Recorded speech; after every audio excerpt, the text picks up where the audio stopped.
Eu não vou negar pra vocês que eu tenho dificuldades hoje em cravar, em depositar minhas fichas em quem vai ser campeão cearense. Óbvio, o Ceará largou na vantagem, 1-0 e tal, mas o Fortaleza tem um elenco melhor. Esse elenco melhor ainda não se provou durante essa temporada, que na Copa do Nordeste não é nem líder da fase de grupos. É o terceiro colocado. Se classificou ontem matematicamente para a próxima fase da Copa do Nordeste pela incompetência do CRB. Não é nem que é pelos méritos do Fortaleza. O CRB perdeu o jogo contra o Ferroviário em casa e o Fortaleza conseguiu se classificar de forma matemática para a próxima fase. Pode até perder para o CRB no último jogo, na última rodada da fase de grupos, que já vai estar classificado. Mas é óbvio que eu não vou botar minha mão no fogo pelo Fortaleza. Até porque o time, de certo modo, está em crise, né? Apoiou recentemente o Protos do Piauí, já apoiou também, agora na última quarta-feira, para a poderosa, para a possante equipe do Souza da Paraíba. Perdeu os dois clássicos até o momento do Campeonato Cearense. Perdeu no jogo de ida, lá na fase de grupos, por 2-1. Perdeu o jogo da volta.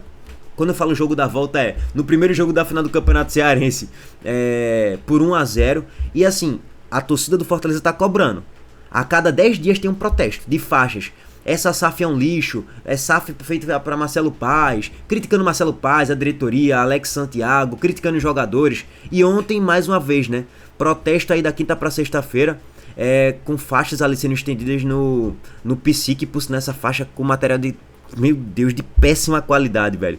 Mas enfim, tá dizendo ali nas faixas: honrem a camisa, mais futebol, menos desculpas, e exigimos um time campeão. Essa questão de honrar a camisa e tal, a torcida do Fortaleza hoje, ela tem uma percepção, e quem tá de fora também, que falta mais concentração e foco e mais vontade até nos jogos, principalmente nos clássicos, né? E no primeiro jogo, no primeiro clássico, que o Fortaleza perde por 2-1 pro Ceará, ficou claro, nítido, só ver os melhores momentos, que você tinha um time mais ligado, mais concentrado, mais focado, mais mobilizado para a partida, enquanto o outro não estava tão mobilizado, parecia que era um jogo a mais.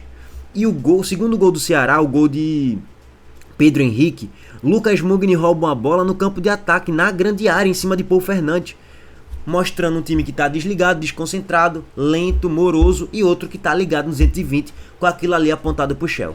E aí você já diria professor Luxemburgo. E aí o Ceará vai lá e vence. Mas não é nem só a vontade, é porque o time não está muito bem organizado por Vojvoda. O time não tá jogando nada, não é só contra o Ceará, é só o fator anímico, é só o fator de mobilização, é só o fator de energia, de entrega em campo. Não, pô, o Fortaleza vem jogando mal contra quase todo mundo. O time não tá se defendendo tão bem e tá criando pouco no ataque também, fez um gol contra o poderoso Ferroviário.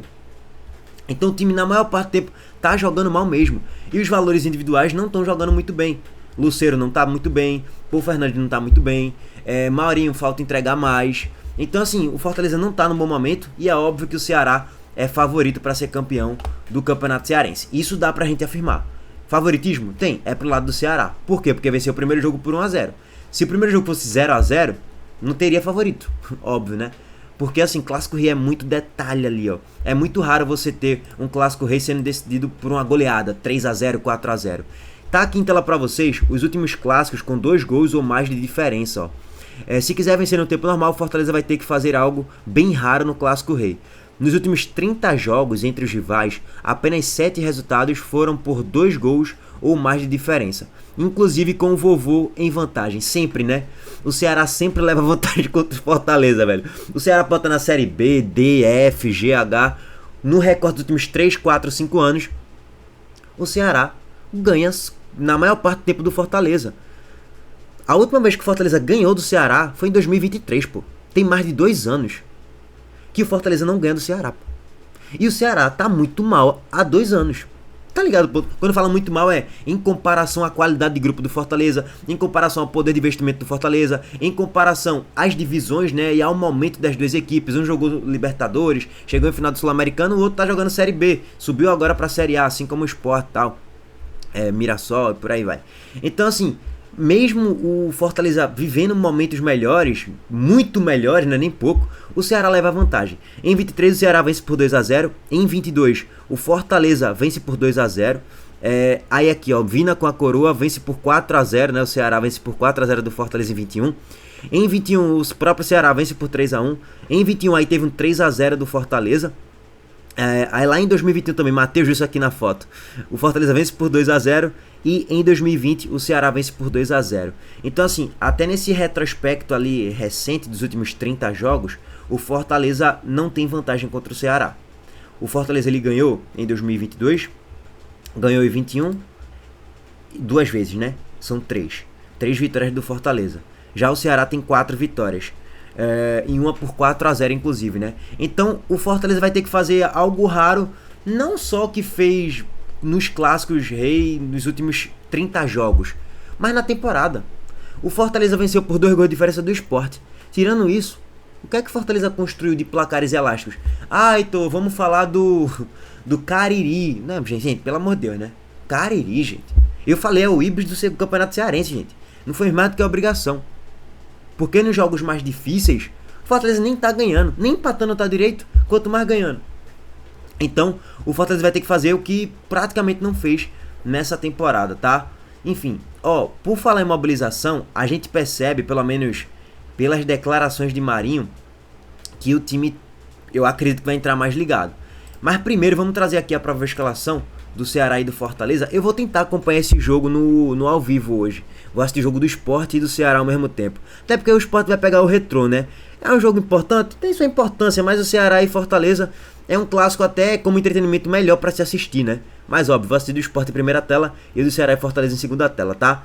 Bom, como é que vai o Fortaleza pro jogo de hoje? João Ricardo no gol, Gaston Ávila, Davi Luiz, Tinga e Bruno Pacheco, Matheus Joseta, Manuel Martins e Lucas Sacha, Breno Lopes, Luceiro e Marinho. Essa é uma provável escalação do GE, tá, gente? Não é garantia que vai ser isso aí. O time teve basicamente vários jogadores poupados pro último jogo. Se a gente comparar a escalação do Fortaleza do último jogo contra o Souza da Paraíba para a escalação de hoje, é um time quase que 100% modificado. A gente sabe que não tem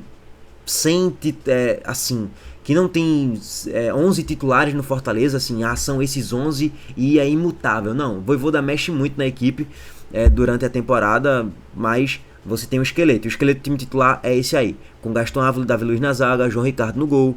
Aí você tem o Luceiro de centroavante, Marinho na ponta direita, Pacheco na lateral esquerda. Então esse é o esboço de um Fortaleza com a cara de time titular. Pô, o Fernandes está jogando muito mal, merece ser banco mesmo, tá? Bom, e o Ceará? O Ceará vai com Bruno Ferreira, os operários, né? A torcida do Ceará agora gostou, né? Todo mundo fala que o Ceará é um time de operários. E é mesmo, cara. Não tem nenhum jogador estrelado aí, não. Qual é o jogador estrelado do Ceará aí? Não tem, pô. No máximo é um Pedro Raul pelo que ele fez no Goiás. Isso só. E eu não tô nem falando que ele começou bem a temporada, já tem acho que 4 ou 5 gols na temporada, pelo menos, gols importantes inclusive, na Copa do Brasil foi importante. Ainda no Brocô no Clássico Rei, né? O pênalti cobrado no último Clássico Rei foi pro Fernando Sobral, que cobrou muito bem por sinal. Mas o jogador mais estrelado é o que vem de péssima fase, que é Pedro Raul. Tirando isso, não tem nenhum jogador estrelado aí não, né, gente? Bom, Bruno Ferreira no gol, Marlon, William Machado na dupla de zaga. Marlon que caiu com o Cuiabá, William Machado que não subiu com o Operário para a Série A. Então, 2 zagueiros, entre aspas, de Série B, né? Fabiano Souza na lateral direita, Matheus Bahia na esquerda. Fabiano Souza e Matheus Bahia. O time todo do Ceará é um time muito físico, né? Se a gente parar para analisar. São jogadores que marcam muito. Lógico, Fabiano Souza marca até melhor do que Matheus Bahia. Matheus Bahia chega melhor no apoio, na linha de fundo. Mas são laterais muito físicos. Dieguinho, tá jogando muita bola esse aí, viu? Tá jogando muita bola. Me surpreendendo porque ele tá jogando muito de volante, né? Ele jogou muito no Goiás. Pelo menos eu acompanhei mais ele no Goiás jogando mais do lateral direito. Jogava bem de volante também, mas no Ceará ele tá jogando muito bem. Uma grata surpresa aí pro Ceará nessa temporada. E Mugni tá jogando muito bem também. Nos Clássicos Rei foi muito importante, principalmente no primeiro. Fez gol, deu assistência. O Mugni foi melhor em campo lá naquele Clássico Rei, com falha de João Ricardo, por sinal, tá? Naquela cobrança de falta dele. E Fernando Sobral na trinca de meio campo, Fernandinho, Ailon e Pedro Raul. Essa é a provável escalação do Ceará pro jogo de hoje, tá, rapaziada? Marinho deu algumas declarações aqui desse Clássico Rei. Deixa eu até pegar aqui pra vocês, ó. Primeiro, Léo Condé. Em clássicos no futebol nordestino, só perdeu um jogo pro Bahia por 2-1. Tirando isso, eu não sei porque ele colocou o Motoclube aqui. Porque ele era treinador do Sampaio Corrêa, né? Lá em 2022. Aí colocou ali um clássico contra o Motoclube. Quando ele treinava o Vitória contra o Bahia. E aí agora contra o Fortaleza, quando ele treina o Ceará, né? Praticamente não perdeu, né? E a pior derrota foi por 2-1 contra o Bahia. Na Fonte Nova, inclusive, tá? Tá bem, Léo Condé tá bem. O Ceará tá jogando redondinho ali, encaixadinho com o que pode jogar. mas a garantia não é nenhuma, né, irmão? Até porque é 1 a 0 só, né? O Fortaleza pode achar um gol a qualquer momento do jogo e joga pros pênaltis, pô. A diferença não é de 2 gols de diferença, a diferença é de 1 gol só. E vamos lá pra declaração de Marlon e a de Marinho rapidamente, tá, gente? Se tá 0 a 0, se tá 1 a 0, nós vamos jogar o jogo, vamos vencer, vamos jogar para vencer, jogar para buscar o resultado positivo.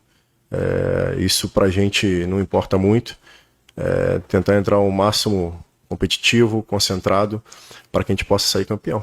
Temos que jogar o jogo, independente se tá... Bom, tá aí a declaração de Marlon. A declaração dele é correta, porém a gente já sabe que o Ceará vai jogar retrancadinho, velho. Ele vai defender o placar do 1 a 0. O 0 a 0 garante o título do Ceará, então os caras vão jogar como sempre, retrancado, explorando jogada em transição.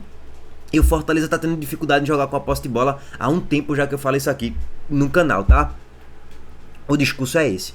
Vamos ver se na prática o Ceará vai se acovardar, vai ficar o tempo todo lá tomando bombardeio, ou se de fato vai jogar em transição para buscar a vitória também. Imagine 3 vitórias do Ceará nesse início contra o Fortaleza. Isso seria uma paternidade muito grande. Enfim, já o Fortaleza tá mordido. O Marinho até deu declarações que o time tem que olhar pro torcedor que tava no mosaico desde ontem, né? Desde a sexta-feira, montando um mosaico que vai apoiar e tal. E que eles têm que entregar a vida pra vencer esse jogo. O Fortaleza tá mordido, porque perdeu 2 clássicos, o time tá em crise, tem que dar resposta hoje. Se vencer por 2 a 0, acabou a crise. É clássico, irmão. Venceu por 2 a 0 hoje, ganhou o título, o Fortaleza sai da crise. Disso eu não tenho a menor dúvida de afirmar. É uma virada de chave, não tem pra onde. Se perder, a crise aumenta. E a pressão em Vojvoda também.